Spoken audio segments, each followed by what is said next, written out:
The chair recognizes the honourable member for Killarney. Thank you very much, Madam Speaker.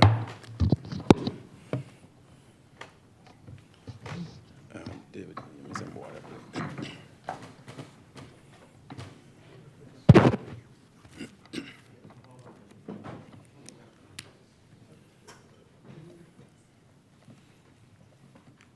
I can't start without the water.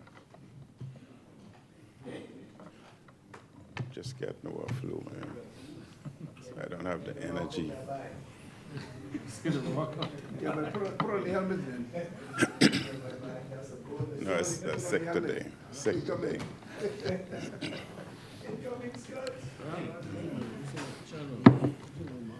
Madam Speaker, as my energy level is somewhat compromised, I would be somewhat brief today. I just want to start off with some housekeeping. Madam Speaker, I note that there were quite a number of students here, summer students, who were employed. I didn't know that the program had started. This is independence. We're one nation. I would have thought you'd give Killarney at least 2 or 3, but Killarney got nothing. I'm certain that that was an oversight, and that would be corrected. And Madam Speaker, we've been doing quite a number of work within Killarney constituency. We've commenced the park in the Killarney Shores area, and the minister had spoken about the patching program. We have our own patching program within the Killarney constituency, where we would ask individuals to do a GPS marking, send forth the marking to us, and we have individuals hired who would patch as much as possible so as to alleviate and assist the problems that we face. But I want to remind the nation and this parliament that on the 7th of August, Gambia is having Gambia Day, and as usual, it's an all-day event. And that event is usually closed by the Saxons Junction Group. That usually perform at about 11 o'clock. And yes, Madam Speaker, everybody knows that I'm a bella, I would be there, but I would take a different role this time. This time I would be the lead dancer.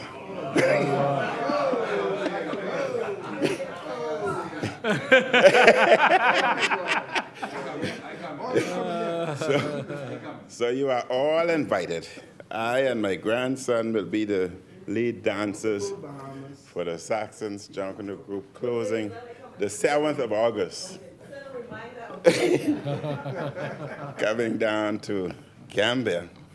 And I want to remind, since our event is coming, the 7th of August, I want to remind the Minister of Environment and Roads and Park that the Gambia Park would need cleaning and the Verges would need cleaning also. And we hope that you can do that for us before the 7th as the bushes are becoming uncontrollable. Madam Speaker, I rise today on behalf of the people of Killarney constituency at a joyous time in our nation's history. On Monday, we celebrated the 50th anniversary of independence. And in 1973, we became a sovereign, independent nation state. But I remind us that the Bahamas is much older than 50 years. Indeed, our parliament was established in 1729, though it was not fully represented at that time until 1967. This is when we attained majority rule, an occasion which is today celebrated by all Bahamians.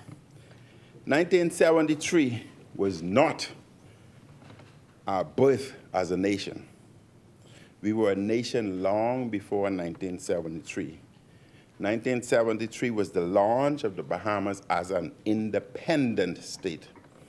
It is essential, Madam Speaker, for the sake of history and the education of our people to understand the difference. And the dictionary defines a nation as a large body of people united by common descent, history, culture, or language, inhabiting a particular country or territory.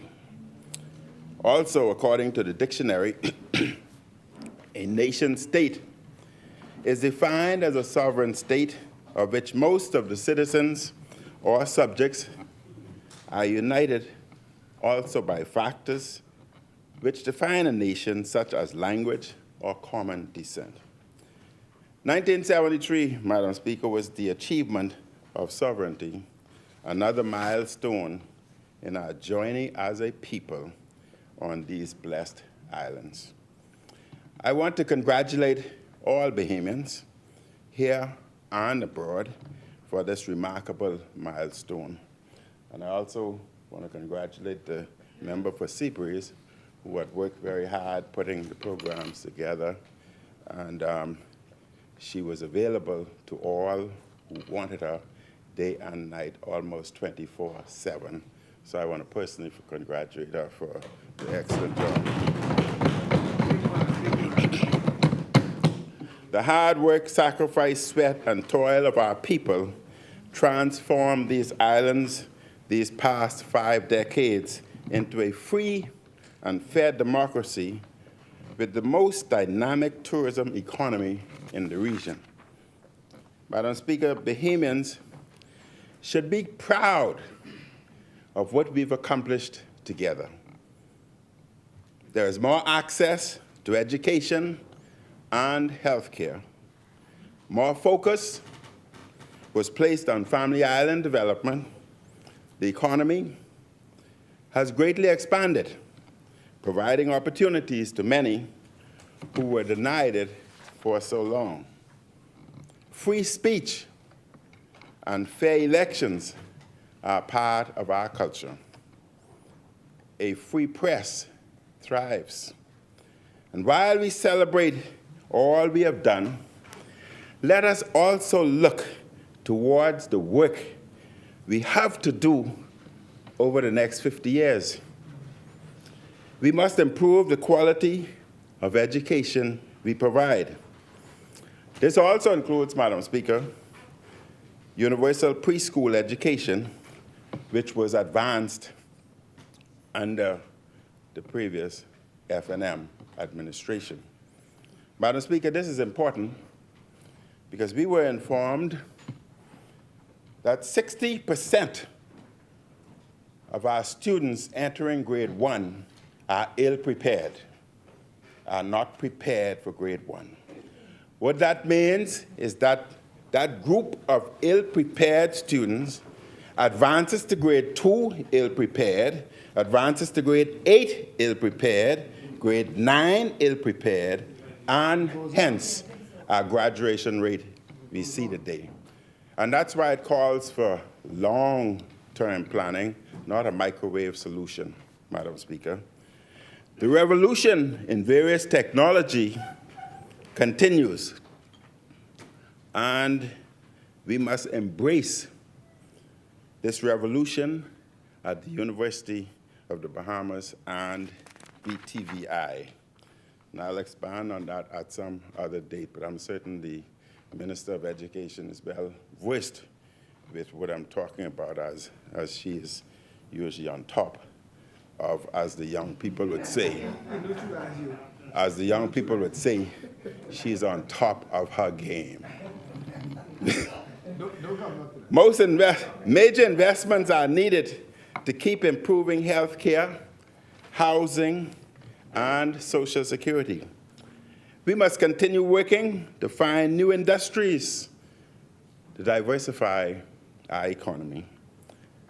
Quality youth intervention programs are needed to help young people choose productive lives rather than ones of crime and violence. The state needs to transfer more the land it holds to ordinary Bahamians in a fair and transparent manner. Madam Speaker, the Bahamian people have a resilient spirit. We are doers. I have confidence in the next generation to meet these challenges, just as the majority rule and independence generation tackled what was before them. Those generations built an independent Bahamas that is much better for our people. Our next generation should set making the Bahamas a developed country over the next 50 years. We must, Madam Speaker, keep setting lofty goals. We must keep fighting, not among ourselves, but we must keep fighting to make the lives of all Bahamians better. This includes major interventions to reduce crime, reduce violence, and social decay. Madam Speaker, we are here to debate the Notary's Public Amendment Bill 2023. The bill seeks to amend the Notary's Public Act to establish the duration and validity of licenses issued in accordance with the Act. It also seeks to provide for a grace period of 1 month between the expiry of a license and the time to renew. The third clause of the bill also seeks to insert new sections 6A, 6B, 6C, which provide for the renewal date for applications made before or after the date of expiry of a license. It seeks to exempt certain licensees from the payment of renewal fees. It seeks to waive arrears of unpaid fees for the exempt licensees and provide for the pausing and resumption of offering notarial services. The bill's fourth clause seeks to provide for the limited extension of the exemption and waiver of fees to licensees who would have qualified for the exemption or waiver of renewal fees prior to the commencement of the Act. I support the bill, Madam Speaker, and hope these changes will help improve the functions of notaries public and the services they provide in the country. Madam Speaker, it was so great, in fact good, to see the Prime Minister of the Bahamas in the country for the independence celebration.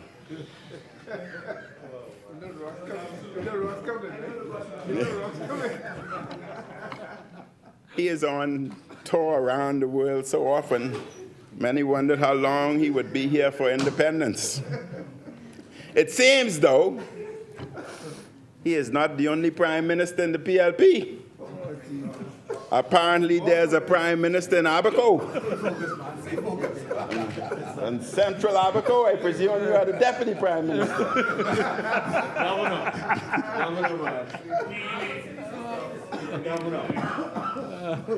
And, Madam Speaker, and the Prime Minister said, that is the Prime Minister of Abaco, we better get used to it. Central Abaco, I say to you, get used to it. There's a new sheriff in town.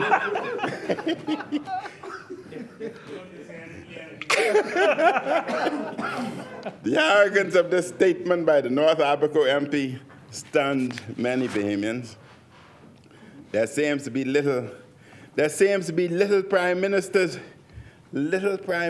all over the PLP. Central Abaco, you need a promotion. You can be Prime Minister of the South, and he Prime Minister of the North. Anyone can do and say as they please under the leadership of the member for Cat Island. The member for Carmichael the other day, in his capacity as immigration minister, was operating a, listen carefully, was operating a, and I quote, citizen delivery service of sorts by going to a funeral to personally convey citizenship. Delivery service? Say that again. This irregular behavior Say that again. shocked the world. Madam Speaker, The world?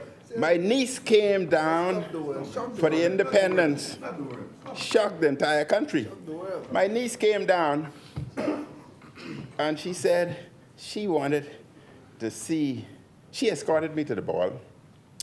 She wanted to see the Minister of Immigration because she has a friend over there. She wondered if he'd catch Bahamas and deliver it there.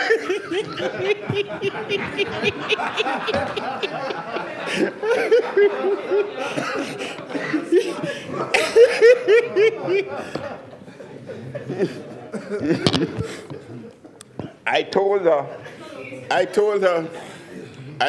that the real Prime Minister, not Abacos, the real Prime Minister said that won't happen again. So she was so saddened to know that that couldn't be delivered. Madam Speaker, this irregular behavior shocked the country. So what's next? While he delivers citizenships, will he deliver citizenships at birthday parties, proms, Christmas parties? Madam Speaker, I guess you can do whatever you like under this Prime Minister. Now it's getting sweeter. My strength coming back now.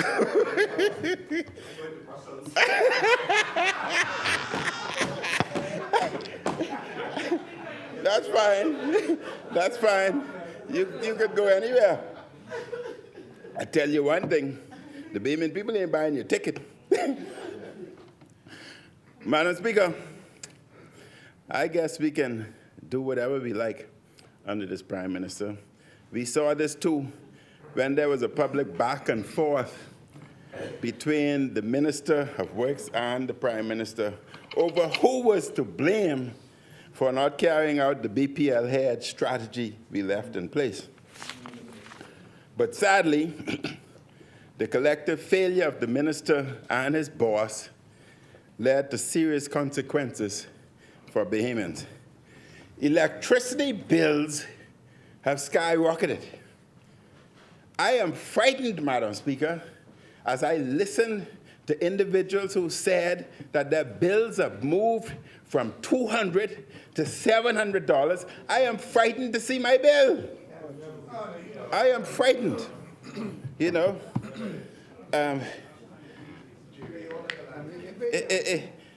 You know, the other day my generator was on. I said, oh, Jesus, I wonder if my bill was paid. I was somewhat frightened. Bahamians should remember that the PLP is at fault for this when they have to pay these high astronomical bills.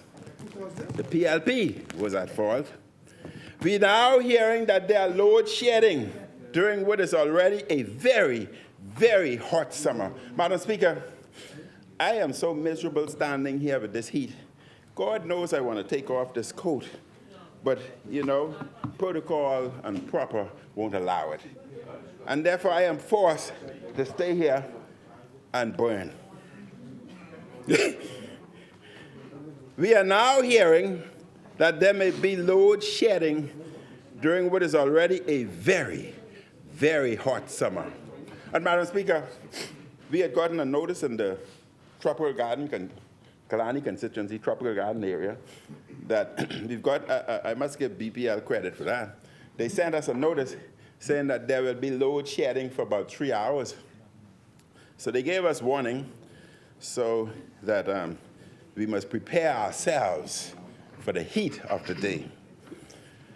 Madam Speaker, my government made enormous progress in fixing what has been historic problems. Former Minister of Works, Desmond Bannister, has already told the public how this government has failed to keep various equipment maintained in a timely manner. Now, Madam Speaker, let me help the Minister of Works here, because some of his people are not giving him the right answers. You know, I've been through that. And that's how I found out. I've been through that. But I had a good man there, Whitney Hasty. He was a very good man. When we came, Madam Speaker, when we came in office, we visited the power plant in Prospect. Not Prospect, you know, out Clifton. Clifton. And that's my constituency too. We visited the power plant at Clifton. And Madam Speaker, it was atrocious. It was shocking to walk in the engine rooms. The oil on the floor was about 2 inches thick. And they literally assigned boots to you to walk around. But they were comfortable working in that. 2 inches thick of oil on the floor. If you went there, you would know. It was a disgrace to say that Bahamians, engineers who are pride of their country, their equipments, their facilities, working in such condition, poor condition.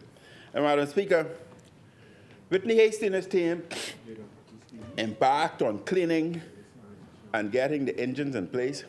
And I can say that when he had completed, when we left, if you had dropped your food on the floor, you felt comfortable picking it up and eating. That's how clean it was. That's how we left it. I would urge the press to take a tour of the facilities today. I don't know whether they've regressed back to the standard that we met it, but I think the press should take a tour of the facility to see whether they have maintained such standard or deteriorated. Madam Speaker, we were faced with load shedding, and we had introduced about 160 megawatts of new generation capacity that was secured, which meant that we improved the generation capacity to 325 megawatts. The Bahamas, New Providence, needs on its maximum day about 260. So we had spare to ensure that load shedding was a thing of the past. We had purchased 7 Wärtsilä engines, which would have produced 132 megawatts. And then we had a GE engine, which would have produced about 30 megawatts for 162 megawatts. So, Madam Speaker, presently, there's 7 engines now, because they're not giving the minister the facts, but I can give him those facts.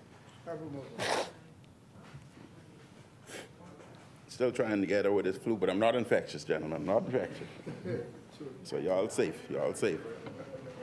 Madam Speaker, out of those 7 generators that are producing the 132, 2 are no longer functional. And you know why? Because the new team, you see, governments are supposed to be continuous.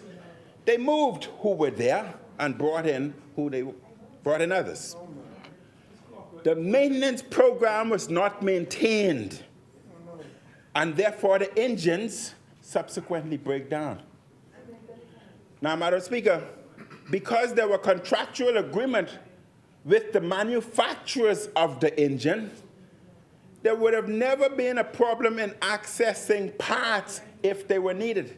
But today, there will be problems with parts.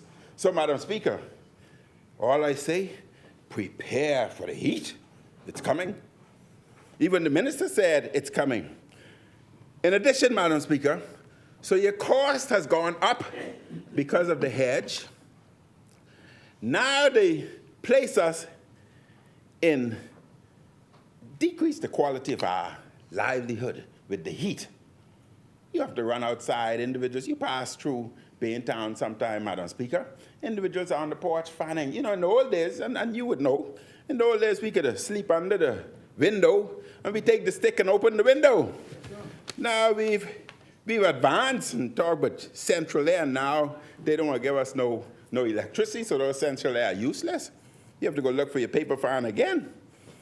So, Madam Speaker, so your cost has gone up because of the hedging that they, and I don't know whether this word is parliamentary, and I could change it if need be, what they messed up.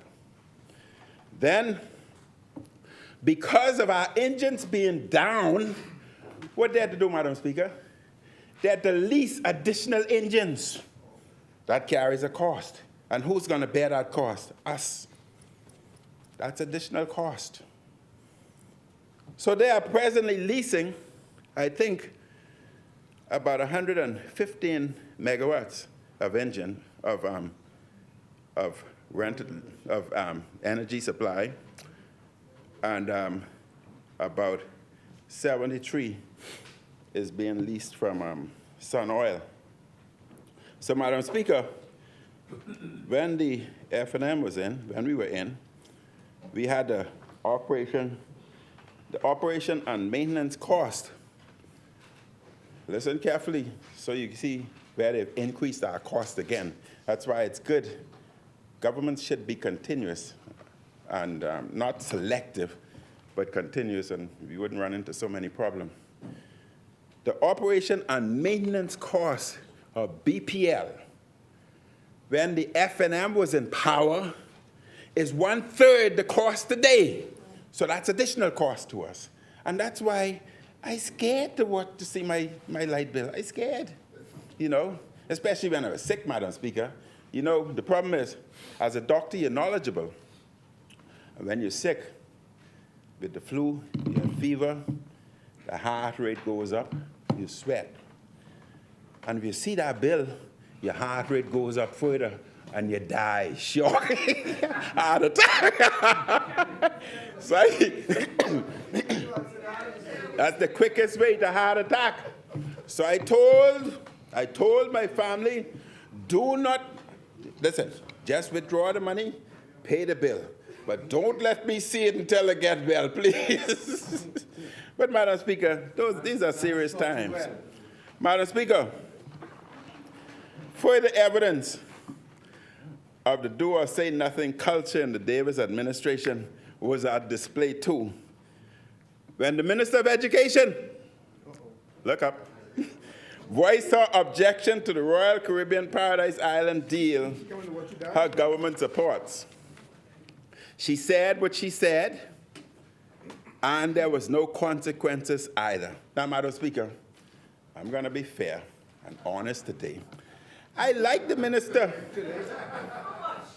I like very much, very much. Now, you know, the public don't know, but, you know, your husband passed away, but your husband and I were cousins, you know that. So we family. But, Madam Speaker, the member is a nationalist. She is a nationalist. And she seriously believes in Bahamians first. You cannot knock her for that. And I respect her for that. And the position she took, she had no choice. I respect her for that. So, my member, continue along that road. No, ain't no but. Ain't no but. If I was in your constituency, you'd get my vote. Madam Speaker, the speaking out against and defiance of the Prime Minister by PLPs will only get worse over the course of his term. Weakness in leaders causes subordinates to challenge the leader. It is amazing that many in his government are getting away with calling them the Davis-Cooper administration. Or we should call it,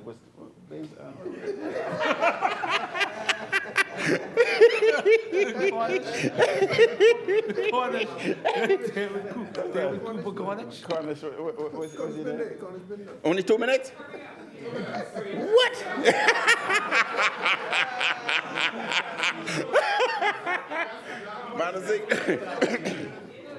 Madam Speaker, because of my illness and slow movement, I asked for an additional 3 minutes. Yes, I agree. Yes. Madam Speaker,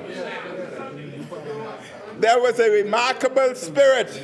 There was a remarkable spirit of togetherness at Clifford Park at the Independence celebration. It is my hope that we keep this spirit throughout this Independence year and beyond. Only the spirit now, not the spending. Only the spirit, not the spending.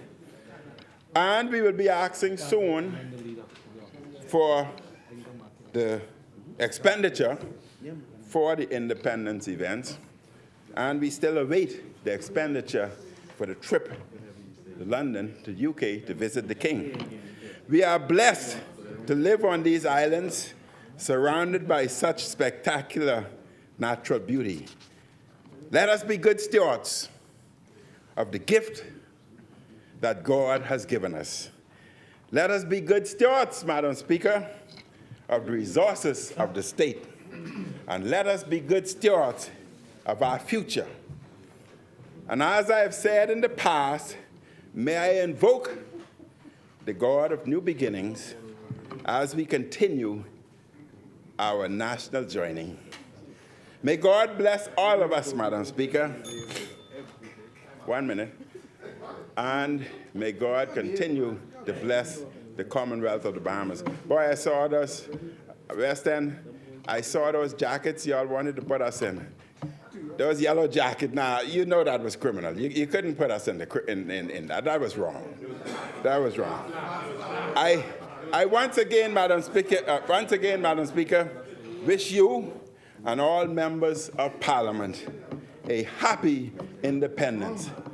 Prime Minister of Abaco and Deputy Prime Minister, happy independence.